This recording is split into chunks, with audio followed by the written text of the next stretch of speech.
నా జీవితంలో ఎన్నోసార్లు నేను ఇలాగే అనుకొని నన్ను నేను మర్చిపోయిన క్షణాలు ఉన్నాయి.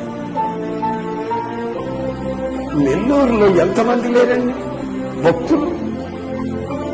మరి రోడ్ల పక్కన పడిందని నన్ను ఎత్తుక్కున్నాడేంటి? ఏముందని నా దగ్గరికి వచ్చాడు ఆయన? రక్తం కక్కుతూ నేను పడుంటే నా అక్కర ఆయనకు తీర్చాలి. నేను ఎవరిని? వంశ పారంపర్యంగా విగ్రహారాధనలో మునిగి తేరుతున్నా, శాపాన్ని అనుభవిస్తున్నా. నా దగ్గరకు ఆయన ఎందుకు రావాలి? ఎవరైనా ఒక పాస్టర్ని, ఎవరినో ఒక పెద్దని, ఎవరినో ఒకరిని పంపించాడా? కాదు. హింసల్ ఆయనే దిగి వచ్చి ఆయన ప్రత్యక్షత చూపించి నా అంతరంగంలో ఉన్నటువంటి నా అవసరం ఏంటో గ్రహించి